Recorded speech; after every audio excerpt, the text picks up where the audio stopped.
का, पारसियों का, मुस्लिम्स का, जैन का, बौद्ध का।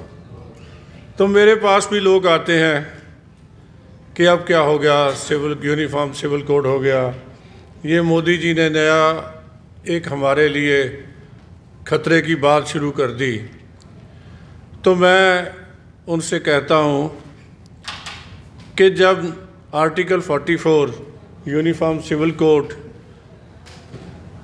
डॉक्टर राजेंद्र प्रसाद जी जो संवैधानिक कमेटी के चेयरमैन थे और बाबा साहब अम्बेडकर जी ने और उनके साथियों ने इनके बारे में सोचा, तब मोदी जी तो पैदा नहीं हुए थे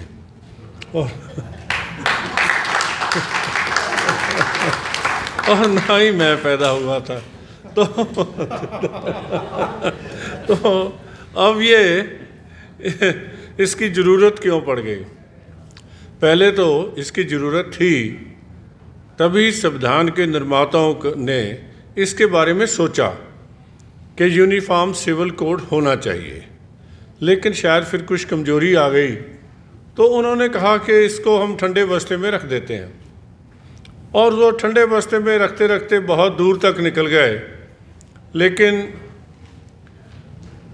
एक सिख जज ने, जस्टिस कुलदीप सिंह ने, एक केस में ये सोचा क्या केस उसके सामने आया। एक हिंदू भाई ने शादी की, जब उसके वाइफ से झगड़ा हुआ तो वो मुसलमान बन गया। तो उसने कहा कि दूसरी शादी कर लेते हैं। तो जज साहब कहने लगे, ये कौन सा मजाक कर रहे हो? जब तुमने शादी की तब तुम हिंदू थे। हिंदू धर्म के अनुसार जो तलाक का नियम है आपको उसको पालना करनी चाहिए, और जब तक आप ये दूसरी शादी करके एडल्ट्री कर रहे हो आपके खिलाफ तो मुकदमा दर्ज होना चाहिए।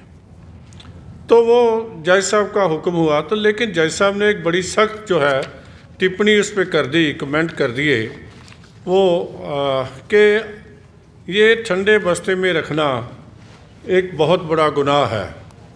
ये सरकारें इसको क्यों लेके बैठी हैं, मुझे ये इसके बारे में चिंता हुई। तो ये अकेला नहीं है, ऐसी जो घटनाएं थी, एक व्यक्ति का मैं नाम नहीं लूँगा, उसको अपनी वाइफ प्रकाश कौर से सिख फैमिली से संबंध था, तो उसने एक और शादी करनी थी, तो वो दिलावर खान बन गया।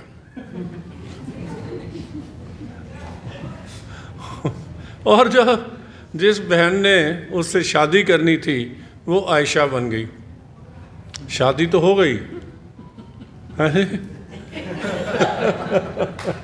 किसी ने शोर नहीं मचाया, लेकिन वो दिलावर खां और आयशा एक दिन के लिए ही बने जब निकाहनामा लिखा गया। आज वो फिर धर्मेंद्र और हेमा मालिनी है। तो ऐसा कानून के साथ जो मजाक होता है, जो इन प्रोविजंस को तोड़ा जाता है, उसके बारे में अकेले जस्टिस कुलदीप सिंह ने ही नहीं, 8 और जजेस ने भी उसमें बारे में जो है कमेंट्स लिखे हैं और सरकार को कहा कि आप ये यूनिफॉर्म सिविल कोड को ठंडे बस्ते से निकालिए, उसको लागू कीजिए। जो पिछला लॉ कमीशन था उसने इसके बारे में क्वेश्चनियर भेजा और लोगों को कहा कि अपनी राय दी जाए। नए लॉ कमीशन ने भी वही बात कही है कि ये हम आपको क्वेश्चनियर भेजते हैं, ये कॉन्सेप्ट पेपर है, इसकी बैकग्राउंड क्या है, इसको कैसे होना चाहिए। तो मेरे पास जो भाई आए, आज तो ख़त्म हो गई डेट, मैं सभी को यही कहता रहा कि आप अपनी जो है राय, इसके ऊपर जवाब जो है वो लिख के भेजिए, जिससे आपकी सभी बातों को लॉ कमीशन ध्यान में रखेगा।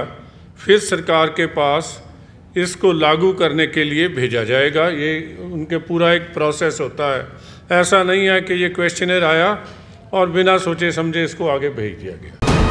वीके न्यूज़, राष्ट्र के नाम।